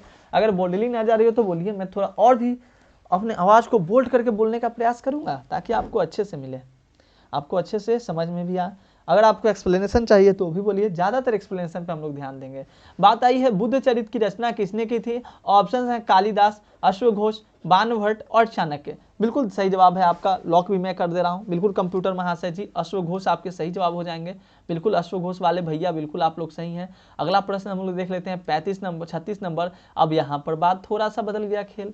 सर आप तो कहते थे कि केवल बौद्ध संगति याद कर लेना, लेकिन यहाँ पर क्या, मैं तो प्रश्न में देख रहा हूँ कि जैन संगति भी पूछा जा रहा है। अरे हाँ, तो ये मैंने कब कहा कि जैन संगति आपसे नहीं पूछा जाएगा? मैंने तो ये कहा था ना कि बौद्ध संगति तो पूछे ही जाते हैं, साथ ही साथ जैन संगति के बारे में भी प्रश्न आते हैं। तो याद रखिएगा, प्रथम जैन संगति कहाँ हुई थी ये प्रश्न आपसे पूछ रहा है। तो प्रथम जैन संगति पाटलिपुत्र में, लेकिन अगर बात कर ले बौद्ध संगति की तो राजगीर में। प्रथम बौद्ध संगति कहाँ में? तो राजगीर में। और प्रथम जैन संगति कहाँ में? तो पाटलिपुत्र में। तो याद रखिएगा, जैन संगति पाटलिपुत्र, बौद्ध संगति राजगीर। कंफ्यूज होइएगा तो अपना मार्क्स आप लोग कीजिएगा। 37, पावापुरी का संबंध किस धर्म से है? पावापुरी का संबंध किस धर्म से है भाई?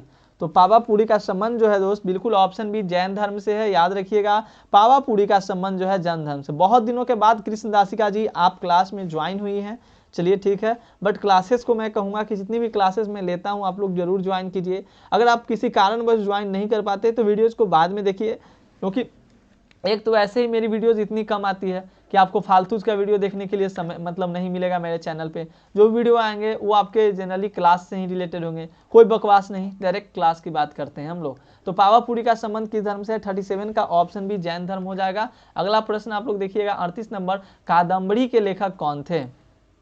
क्योंकि अभी का टाइम आपका इतना मोस्ट इंपॉर्टेंट चल रहा है कि अगर इस टाइम में अपने समय को आप किसी के फिजूल बातों को सुनने में खर्च करते हैं, ये गोल्डन टाइम है, ये गोल्डन टाइम है, ये समय आपका कोई नहीं लौटा सकता। इस समय को आपको दम उपयोग करके चलना होगा, दम सदुपयोग के साथ आप इन सभी समय का उपयोग कीजिए, दम अच्छे से आप उपयोग कीजिए, बिल्कुल एक एक मिनट को बचा बचा कर यूज कीजिए। तो कादम्बरी के लेखक कौन थे? 38 का सही आंसर ऑप्शन ए हो जाएगा वानभट्ट। कादम्बरी के लेखक वानभट्ट।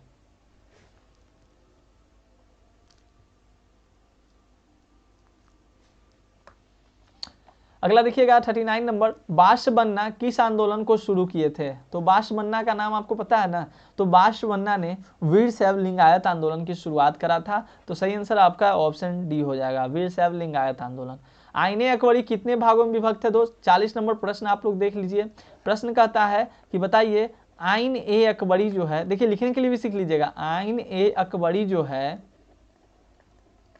वो कितने भागों में विभक्त है।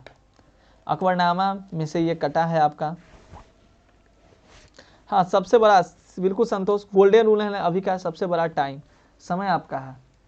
देखिए सक्सेस बिल्कुल आसान है, सक्सेस बिल्कुल आसान है, लेकिन जो समय होता है ना उसी को, एक अंग्रेजी में आपको 2 लाइन में सुना दूंगा कि success is simple, do what's right, right way at the right time. मतलब आपको क्या सही समय पे क्या करना है, अगर आप सही समय पे अगर किसी भी कार्य को कर लेते हैं जो काम उस समय पे होना चाहिए, तो सक्सेस आपको आराम से मिल जाएगा, आसानी से मिल जाएगा। बस सही समय का वेट तो कीजिए। कोई भी चीज़ हो दुनिया में, कहा जाता है ना, nothing is impossible, nothing is impossible. बस क्या होना चाहिए कि what's right, right way at the right time, हमें वही काम मतलब सही समय पे सही काम को, मतलब उस काम को करना चाहिए। ठीक है, चलिए तो अगले प्रश्न को हम लोग देखते हैं। प्रश्न संख्या 40 नंबर था, आईने अकबरी कितने भागों में विभक्त है, तो बिल्कुल सही जवाब हो जाएगा। आईने अकबरी जो है दोस्तों वो 5 भागों में विभक्त है। मैंने ऑलरेडी आपको ये सारे कंसेप्ट बता रखे हैं। नेक्स्ट प्रश्न हम लोग देख लेंगे। 41 नंबर कहता है कि आईने अकबरी के अनुसार भूमि को कितने भागों में बांटा गया है। आईने अकबरी में भूमि को, जो मुगल साम्राज्य चलता था, तो आईने अकबरी जब अकबर ने लिखवाया, रचना करवाया अबुल फजल के द्वारा, तो कहता है कि आईने अकबरी के अनुसार भूमि को कितने भागों में बांटा गया था। बार बार मैं आपको हिदायत देता हूं कि ये प्रश्न आ सकता है आपके एग्जामिनेशन में, बट आप लोग समझते नहीं है। 4 भागों में, बिल्कुल 4 भागों वाले बिल्कुल सही हैं। अगला देखिएगा, टोडरमल के दरबार में क्या था। टोडरमल अकबर के दरबार में क्या था। वही मैं सोचूं कि टोडरमल का दरबार कब से लगने लगा भाई।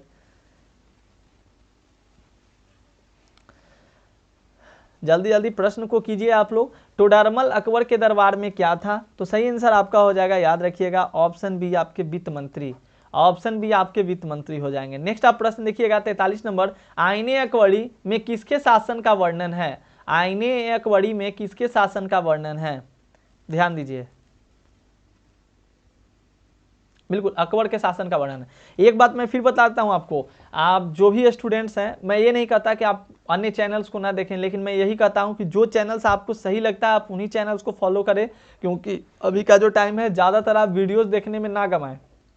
मैं फिर कहता हूं, अगर आपको अच्छे मार्क्स लाने हैं भाई, तो ज़्यादातर आप वीडियोस देखने में ना गमाएं, क्योंकि यूट्यूब पे आपको वही लोग एक ही चीज़ को बार बार परोस सकते हैं। आप मतलब उनका वीडियोस, नंबर ऑफ वीडियोस बढ़ाने का काम है, तो वो एक ही चीज़ को आप मतलब समय आपका लैप्स कर सकते हैं, उनको इससे कोई मतलब नहीं है। इसलिए मैं आपको फिर से हिदायत देता हूँ, क्योंकि मैं भी एक विद्यार्थी हूँ, तो मतलब 12th का मार्क्स भी जीवन में बहुत इंपॉर्टेंट है। मैं यही कहता हूँ आप लोग सेल्फ स्टडी पर भी ध्यान देंगे, ज़्यादातर वीडियो पर डिपेंड ना रहेंगे, अपने पे भी डिपेंड रहेंगे। क्लियर। तो आईने अकबरी किसके शासन का वर्णन है, अकबर हो जाएगा। कुतुब मीनार कहाँ स्थित है, 44 नंबर प्रश्न, कुतुब मीनार कहाँ स्थित है। खुशबू कुमारी, सरवन मुखिया, सनीराज साहनी, चलिए वेरी गुड। स्वीटी पोडर जी बहुत अच्छे। खुशी खां, संजू यादव ऑफिशियल, चलिए बहुत अच्छा, वेरी गुड भाई। देखिएगा प्रश्न, कुतुब मीनार कहाँ स्थित है, 44 का सही आंसर, वेरी गुड मित्र, वेरी गुड। ऑप्शन सी आपका दिल्ली। नेक्स्ट आप लोग प्रश्न देखेंगे, हुमायूंनामा का अंग्रेजी अनुवाद किसने किया है। हेनरी बेवरेज कहाँ है, एस बेवरेज दे दिया है, हाँ चलिए तो ठीक है, एस बेवरेज। 45 का आप लोग ऑप्शन ही याद रखेंगे। नेक्स्ट अपना प्रश्न है कि मुगल दरबार में अभिवादन तरीका निम्न में से कौन था। ऑप्शन है कॉर्निश, सिजदा, पाइबोस या ये सभी। कॉर्निश भी था, सिजदा भी था, पाइबोस भी था, तो इसलिए आप लोग याद रखिएगा, इसका सही जवाब आपका ये सभी हो जाएगा। क्लियर। देखिएगा, अकबर ने दीन इलाही कब शुरू किया था, तो अकबर द्वारा दीन इलाही की शुरुआत 1581 ईस्वी में किया गया था। तो बस ऐसे बोले 1581 याद रखो, बोल बोले बोल 1581 बोल। चलिए 48 नंबर है, गुलबदन बेगम कौन थी, लेखिका थी भाई। गुलबदन बेगम की बात आती है तो लेखिका आप लोग फटाक से आंसर कीजिएगा। गुलबदन बेगम लेखिका, गुलबदन बेगम लेखिका। मुगल चित्रकला किसके समय चरमोत्कर्ष पर थी। अब बच्चे यहाँ पे मिस कर जाते हैं, यहाँ पर चित्रकला कहता है, कहीं कहीं आपका पूछ देता है स्थापत्य कला, ठीक है, तो कहीं कहीं आपका स्थापत्य कला भी पूछ देता है। सही आंसर इसका हो जाएगा जहांगीर, लेकिन बात की जाए स्थापत्य कला की तो इसका हो जाएगा शाहजहां, याद रखिएगा। चलिए नेक्स्ट प्रश्न है, तुजू के जहांगीरी किसने लिखा है। तुजू के जहांगीरी किसने लिखा है, जहांगीर जी ने। तुजू के जहांगीरी जहांगीर जी ने। अगला देखिए, मुमताज महल किसकी पुत्री थी, आशफ खां की। तो मुमताज महल किसकी पुत्री थी, आशफ खां आपके सही जवाब हो जाएंगे, आशफ खां। नेक्स्ट प्रश्न आप देखिएगा, औरंगजेब ने अपने जीवन का अंतिम भाग भारत के किस क्षेत्र में व्यतीत किया था? तो औरंगजेब ने अपने जीवन का अंतिम भाग जो है वो दक्षिणी भारत में व्यतीत किया था। आप देख पा रहे हैं, एक बात को आपने गौर किया क्या, ये मैं आपको जो करा रहा हूँ 2022 का जो है ऑफिशियल मॉडल सेट है, ठीक है, 2023 का नहीं है, मैं फिर झूठ नहीं बोलता, 2023 का ऑफिशियल मॉडल सेट नहीं है। अगर मुझे झूठ बोलना होता तो मैं बतला दूं आपको, यूट्यूब पे अगर मैं अपनी कैटेगरी की बात करूं तो बिहार बोर्ड में मेरे से आगे कोई चैनल नहीं होता। इतना फेक मैं मार सकता हूं, क्यों नहीं कर सकता, थंबनेल भी बना सकता, लेकिन नहीं, ऐसा नहीं है। तो इसलिए स्टूडेंट के साथ कभी भी खिलवाड़ नहीं करना चाहिए, है कि नहीं जी। भविष्य होते हैं, इनका भी फ्यूचर होता है, तो ध्यान दीजिएगा। औरंगजेब ने अपने जीवन का अंतिम भाग भारत के किस क्षेत्र में व्यतीत किया? दक्षिणी भारत में। और आपने एक बात ध्यान दिया है क्या, हर चैप्टर से कितने कितने प्रश्न आ रहे हैं, एनालिसिस करते रहिए। देखिए लाइन बाय लाइन आपके हर एक चैप्टर से प्रश्न पूछे जा रहे हैं, तो आपके एग्जामिनेशन में भी ऐसे ही देखने को मिलेगा। पानीपत के प्रथम युद्ध में किसकी पराजय हुई थी? तो पानीपत के प्रथम युद्ध में इब्राहिम लोदी की पराजय हुई थी, ठीक है। तो इब्राहिम लोदी आप लोग ध्यान में रखिएगा। सर बोलो ना, क्या बोलूं मैं, बोलिए आप अब मेरे से क्या बुलवाना चाहते हैं, इतना तो मैं बोल ही रहा हूं भाई। तब तक आप लोग कमेंट लिखिए, मैं पानी पी लेता हूं।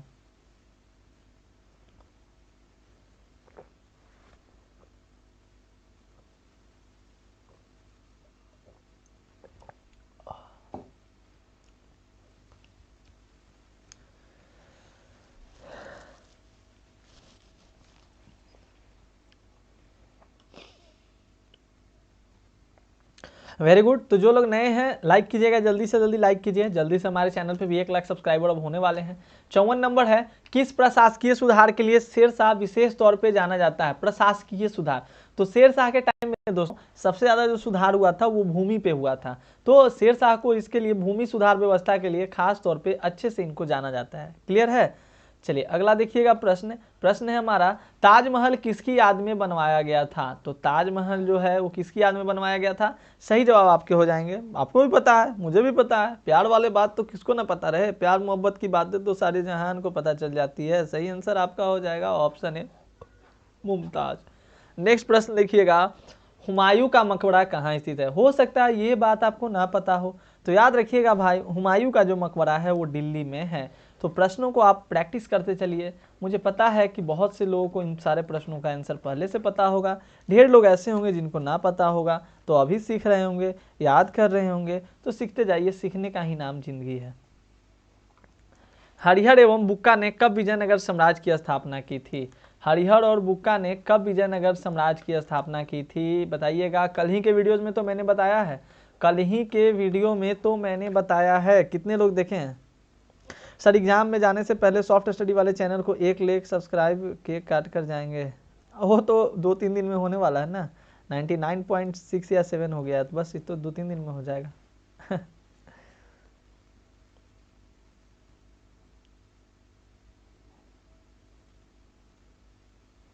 कम बात है जी। चलिए वेरी गुड। अरे वाह, 1336 वाले सही हैं। एक मैं प्रश्न आपसे पूछता हूँ, बताइएगा, आप ही लोग बताइएगा, आयंगर व्यवस्था का संबंध किस साम्राज्य से था? आयंगर व्यवस्था, और ये भी बताइएगा कि आयंगर व्यवस्था से आप क्या समझते हैं, इसमें क्या होता था? मैंने पढ़ाया है, तब तो मेरा हक बनता है पूछने का, मैंने ये पढ़ाया है, मेरा बिल्कुल हक है कि मैं आपसे पूछूं। आयंगर व्यवस्था से आप क्या समझते हैं? कितने लोगों का समूह होता था, इतना ही आप लोग बता दीजिए। आयंगर व्यवस्था में कितने लोगों का समूह होता था? कितना सिंपल प्रश्न है, मैंने बहुत ही अच्छे से अपने लैंग्वेज में आंसर आपको लिखकर मैं बताता हूँ, क्योंकि मुझे पता रहता है कि क्वेश्चन बैंक तो बच्चे खुद से भी पढ़ सकते हैं, लेकिन एक कोई आदमी अगर आपको कोई चीज़ बताए तो उसका लैंग्वेज थोड़ा होना चाहिए, अलग से लैंग्वेज होना चाहिए। और देखिएगा मेरे हर एक आंसर का जो उत्तर होगा वो मेरे द्वारा मेरे ही लैंग्वेज में होगा, मतलब सिंपल लैंग्वेज में, जो कि आपको समझ में आए, उसको मैं खुद से इस तरह से करके लिखता हूँ ताकि आपको समझ में आ जाएगा। कल का वीडियो आप लोगों में से कितने लोगों ने देखा था? कल का वीडियो आप लोगों में से कितने लोगों ने देखा है, जो मैंने हिस्ट्री का डाला है 2009 का प्रीवियस ईयर का सॉल्यूशन सब्जेक्टिव का? अगर नहीं देखा है तो जरूर देखिएगा। हम्पी किस राज्य से संबंधित है? तो 58 का सही आंसर बिल्कुल याद रखिएगा, हम्पी जो है वो विजयनगर राज्य से संबंधित है। क्लियर, विजयनगर राज्य से संबंधित है। सूरज गलत है, 7 लोगों का नहीं होता था, बिल्कुल ईसा 12 लोगों का होता था, बिल्कुल 12 लोगों का होता था। सोनू 12 लोगों का, तो 12 लोगों का ग्राम में समूह बनता था, उसी को कहा जाता। देखिए आ गया ना, आयंगर व्यवस्था संबंधित थी, किससे संबंधित थी? विजयनगर साम्राज्य से संबंधित थी। और आयंगर व्यवस्था के अंतर्गत क्या होता था? तो आयंगर व्यवस्था क्या है दोस्तों, इसके अंतर्गत 12 लोगों का एक समूह तैयार किया जाता है और उस समूह को जितने भी क्षेत्र होते हैं वहां में क्या किया जाता है, उनको तैनाती की जाती है। तैनाती करने का मतलब समूह बना दिया जाता है, और इन समूहों का कार्य क्या होता है, इन समूहों के लोगों का जो कार्य होता है कि अगर गांव के कोई भी लोग, गांव के कोई भी आदमी अपनी संपत्ति को किसी से बेचना चाहे तो इनसे पहले परमिशन लेना होगा। जैसे आज के टाइम में क्या है, आज के टाइम में कि मान लीजिए अगर आपका अपना संपत्ति बेचने का मन कर रहा है तो आप आसानी से बेच सकते हैं। अरे मतलब हाँ, वही मम्मी पापा से, दादा दादी से, चाचा चाची से पूछ के बेच सकते हैं। अगर सबका हिस्सा है तो पूछ के ना बेचना पड़ेगा, लेकिन बेच सकते हैं। लेकिन उस टाइम में ऐसा नहीं था। जब विजयनगर का शासनकाल था, विजयनगर साम्राज्य में क्या था कि लोगों को अपने जमीन को बेचने के लिए भी ये जो 12 लोगों का समूह बनता था उसको, सोचिए ना, अगर आज के टाइम में भी मैं बिल्कुल मतलब अपनी एक दृष्टिकोण आपके समक्ष प्रस्तुत करना चाहता हूं। अगर आज के टाइम में भी हर गांव में 12 लोगों के समूह को अगर गवर्नमेंट बना देती है, यानी 12 सैनिकों को तैनात कर देती है, तो सोचिए कोई गांव में लड़ाई होगा ही नहीं होगा, है कि नहीं जी? कोई गांव में लड़ाई होगा? कोई गांव में किसी का कोई जमीन हड़पेगा? नहीं हड़पेगा। कोई मतलब ये लोग होंगे क्या, ये लोग करेंगे उसकी सहायता करेंगे, हेल्प करेंगे, तो किसी का कोई ना जमीन हड़प सकता है, एकदम बिल्कुल शांति से गाँव चलेगा। मतलब करने के लिए 12 लोगों में से कोई ना कोई को भनक लग ही जाएगा कि इसके साथ कुछ ना कुछ गलत होने वाला है, उसको वो कंट्रोल कर लेगा। तो आयंगर व्यवस्था ये थी, याद रखिएगा। आयंगर व्यवस्था से प्रश्न आपके एग्जामिनेशन में हर बार पूछता है। विजयनगर साम्राज्य द्वारा सेवा में दिए जाने वाले भूमि दान को क्या कहा जाता था? ये प्रश्न अच्छा है, प्रश्न अच्छा है। क्या किया जाता था? अमड़म, अमड़म।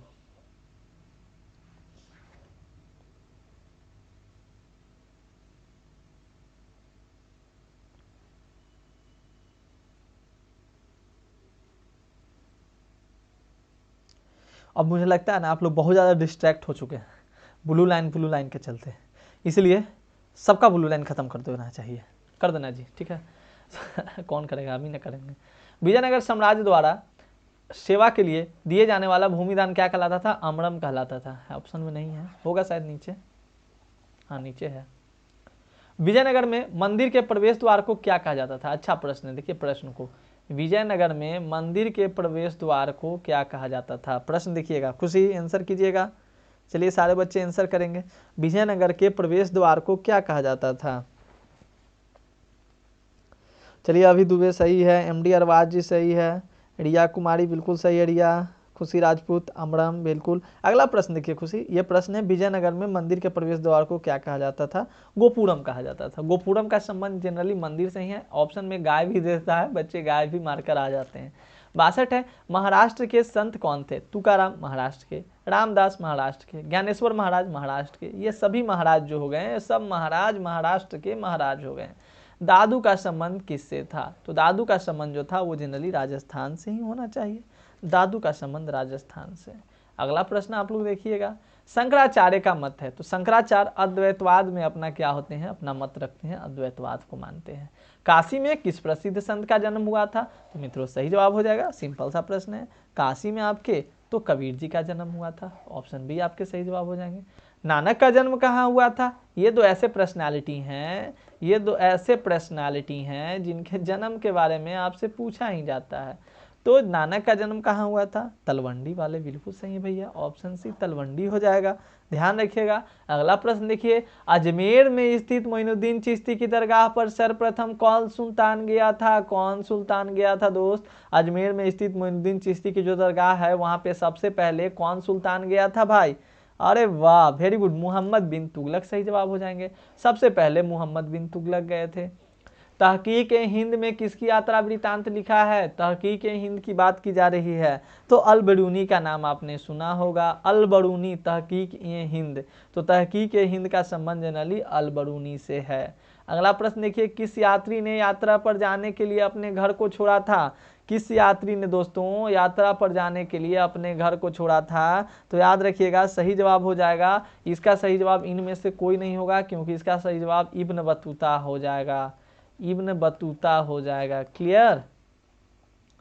कैप्टन हॉकिंस किस देश का शासक, किस देश का था? तो कैप्टन हॉकिंस जो था वो किस देश का था? आपसे आंसर चुनना चाहूंगा, इंग्लैंड का। हॉकिंस प्रेशर कुकर तो कैप्टन हॉकिंस इंग्लैंड। 158 स्टूडेंट, समझ में आ रहा है सभी को या बोर हो गए आप लोग? 100 प्रश्न करने में आप लोग बोर हो जाते हैं जी, क्या मजा, मतलब ऐसा नहीं होना चाहिए। एक्सपीरियंस, अपने आप को मोटिवेट करके रखिए, अपने आप को फुल्ली एक्टिव रखिए। सर अपना नंबर दीजिए, मेरा नंबर लिख लीजिए 9523297596। मैसेज कर लीजिएगा, कॉल नहीं कीजिएगा, बहुत परेशान हो जाता हूँ कॉल से। हालांकि कॉल लगेगा, ऐसा नहीं कि कॉल नहीं लगेगा, कॉल लगेगा, बट मैसेज ही कर दीजिएगा, बेटर रहेगा। चलिए अगला प्रश्न आपका है 71 नंबर। मद्रास में मुनरो ने भूमि व्यवस्था के लिए कौन सी व्यवस्था शुरू की थी? मद्रास में मुनरो ने भूमि की व्यवस्था के लिए कौन सी व्यवस्था शुरू की थी? सही जवाब आपके ऑप्शन ए हो जाएंगे, रैयतवाड़ी व्यवस्था। ठीक है, तो मुनरो द्वारा रैयतवाड़ी व्यवस्था शुरू किया गया था।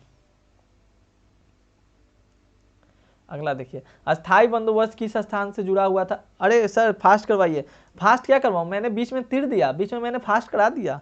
देखिए वीडियोज मेरा ऐसा होता है, स्टार्टिंग में खूब समझाऊंगा, लास्ट में खूब समझाऊंगा, बीच वाले पोर्शन को मैं थोड़ा सा जल्दी निकाल ही देता हूँ, क्योंकि बच्चे भी बोर ना फील हो, उनको भी थोड़ा अच्छा लगे। मैं आप लोगों के हर एक बातों को ध्यान में रखता हूँ, क्योंकि मैं खुद यूट्यूब से पढ़ता हूँ, तो मुझे पता चलता है कितना बात कब होनी चाहिए।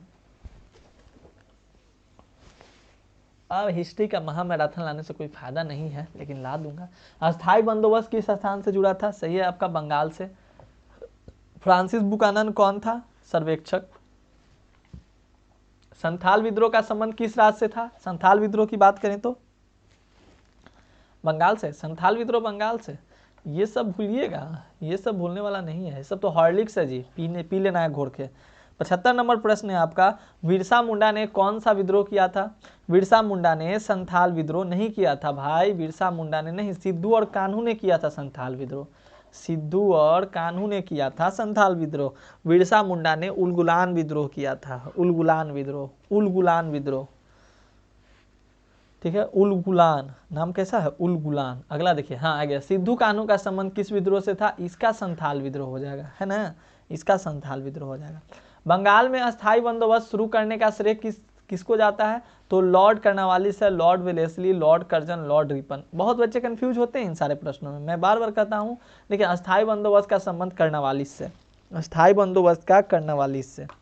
अगला देखिएगा, बेगम हजरत महल ने 1857 के विद्रोह का नेतृत्व कहाँ से किया था? तो बेगम हजरत महल जो थी वो अवध से 1857 की क्रांति का नेतृत्व कर रहे थे। 1857 की क्रांति से प्रश्न ऐसे ऐसे पूछे जाएंगे, पूछेगा कि बताइए इसका असफल होने का क्या कारण था, इसका राजनीतिक कारण क्या था, आर्थिक कारण क्या था, सामाजिक कारण क्या था, बहुत सारे प्रश्न पूछ जाते हैं। इस पर मेरी एक डेडिकेटेड वीडियो जल्द ही आएगी, जो कि आपको देखने के लिए मिल जाएगा इसी चैनल पे, तो जरूर देखिएगा, उससे आपको सारे 1857 की क्रांति से रिलेटेड प्रश्न क्लियर हो जाएंगे। किसने 1857 के विद्रोह को प्रथम स्वतंत्रता संग्राम कहा? वीडी सावरकर साहब जी ने कहा था। प्रथम स्वतंत्रता संग्राम के नाम से भी जाना जाता है, देखिए इसको बहुत नाम से जाना जाता है। 1857 के विद्रोह को विद्रोह के नाम से भी जाना जाता है, 1857 का विद्रोह भी, 1857 का क्रांति भी, प्रथम स्वतंत्रता क्रांति भी जाना जाता है, बहुत सारे नामों से इसको जाना जाता है। ठीक है, प्रथम स्वतंत्रता संग्राम वीडी सावरकर द्वारा कहा गया, तो जिनको जैसा लगा उस तरह से उन लोगों ने उसकी व्याख्या करा है कि नहीं। अगला देखिएगा, बहादुर शाह जफर को कहां से गिरफ्तार किया गया था? तो बहादुर शाह जफर को कहां से गिरफ्तार किया गया था? हुमायूं के मकबरे से, तो हुमायूं का मकबरा सही हो जाएगा। व्यापगत का सिद्धांत किसने लागू किया था? तो व्यापगत के सिद्धांत लागू करने वाले आपके कौन थे? तो व्यापगत के सिद्धांत लागू करने वाले लॉर्ड डलहौजी साहब, लॉर्ड डलहौजी बिल्कुल सही है। हाँ, गाइडेंस इसका मुख्य कारण था, बिल्कुल पायल कुमारी, उस Payal, you have a lot of talents, आपने बहुत अच्छे प्रश्नों को याद करा है।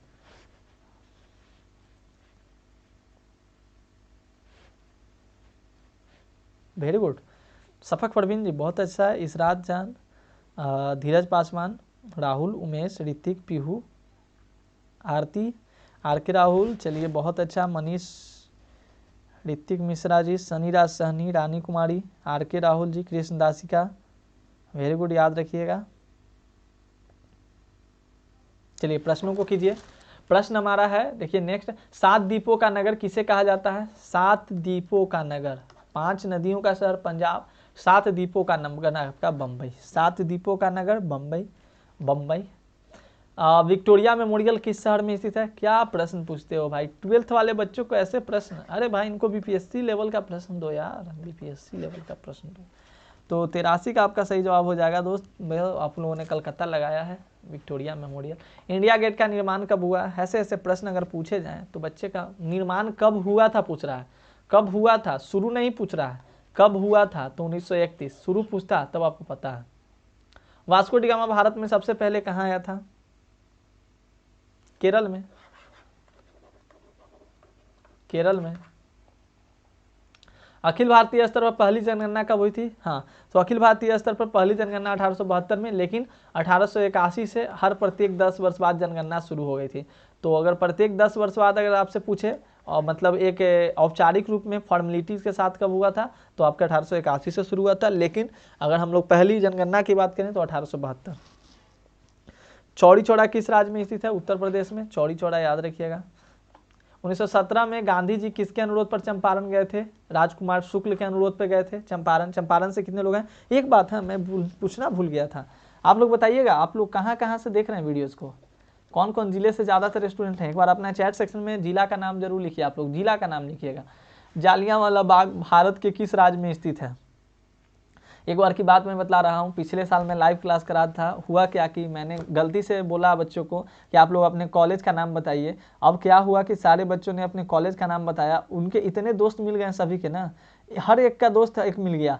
मतलब वो भी बोला कि सर मैं टीएन कॉलेज से हूँ, टीएनबी कॉलेज से, मैं राम लखन सिंह स्कूल से हूँ, मैं ये हूँ, यहाँ से हूँ, वहाँ से हूँ, सब बतलाने लगा। और वो बोला कि अरे भाई मैं भी यहाँ से हूँ। मतलब लोगों को दोस्त बहुत सारे मिल गए थे लाइव क्लास में।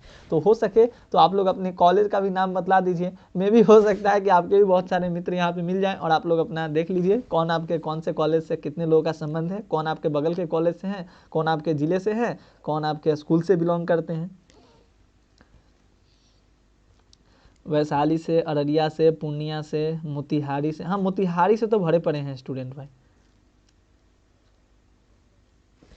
तो जालियांवाला बाग भारत के किस राज्य में स्थित है? पंजाब आपका सही हो जाएगा, सही है 89 का। चलिए आप लोग बात कर लीजिए, मैंने समय दे दिया आपको। काला कानून किसे कहा जाता है?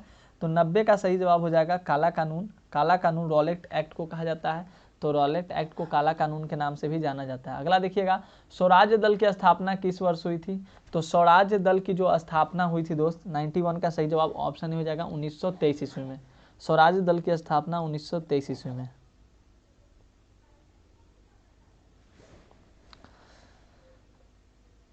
अगला देखिएगा, भारत छोड़ो आंदोलन किस वर्ष शुरू हुआ था? तो भारत छोड़ो आंदोलन जो हुआ था 92 का सही जवाब हो जाएगा। भारत छोड़ो आंदोलन जो शुरू हुआ था वो आपके 1942 में, याद रखिएगा 1942 सही जवाब। कोई क्या मिला जी? कॉलेज राम लखन सिंह यादव पाली, अरे पालीगंज से कौन है भाई? चांदनी परवीन, अरे मैं तो आपके बगल से ही हूँ, बीटा से, पटना के बीटा से। हाँ, बीटा प्रॉपर मेरा लोकेशन। जो लोग पटना से हैं उनको पता होगा इस शहर के, इस जगह के बारे में, तो मैं यहीं से हूँ। पालीगंज जस्ट बगल में है, अक्सर मैं कुछ काम रहता है तो जाते रहता हूँ। भारत छोड़ो आंदोलन किस वर्ष हुआ था? 1942 ईस्वी में। चलिए वेरी गुड, आप लोग जुड़े हुए हैं, पढ़ रहे हैं, बहुत अच्छा मुझे लग रहा है। नवादा से, अभी just Nawada, Darbhanga, Jehanabad, very good. चलिए कोई बात नहीं, आकृति यदुवंशी आप एमपी से हैं, कोई बात नहीं।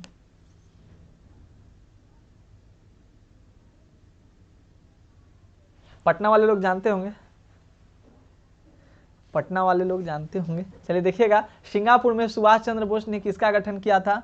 तो सिंगापुर में सुभाष चंद्र बोस ने आज़ाद हिंद फौज का गठन किया था, आज़ाद हिंद फौज का। मेरा जो लोकेशन है, मैं अपना लोकेशन आपको बता दूं, मेरा जो लोकेशन है वो पटना डिस्ट्रिक्ट है मेरा। पटना से जस्ट कुछ 25 किलोमीटर की दूरी पे आपको पड़ेगा बिहटा स्टेशन, या बिहटा स्टेशन से पीछे एक है सदीसोपुर स्टेशन, तो वहीं पे मतलब मेरा आसपास में ही घर है। तो ये मेरा लोकेशन हुआ, पटना बिहटा आप कह सकते हैं मेरे लोकेशन के बारे में। तो सुभाष चंद्र बोस इसका सही जवाब हो जाएगा। पता चल गया ना, 165 बच्चों को मैंने अपना लोकेशन बता दिया। तो 1938 एवं 1939 में भारतीय राष्ट्रीय कांग्रेस के अध्यक्ष कौन बने थे?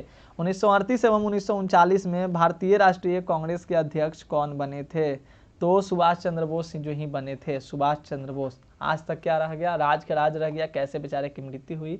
सीधी कार्रवाई की धमकी किसने दी थी? तो सीधी कार्रवाई की धमकी जो थी वो मुस्लिम लीग ने दी थी, मुस्लिम लीग ने सीधी कार्रवाई की धमकी दे डाली थी। भारतीय स्वतंत्रता के समय ब्रिटेन के किस दल की सरकार थी? तो ब्रिटेन में लेबर पार्टी की सरकार थी, तो लेबर पार्टी आप लोग याद रखिएगा।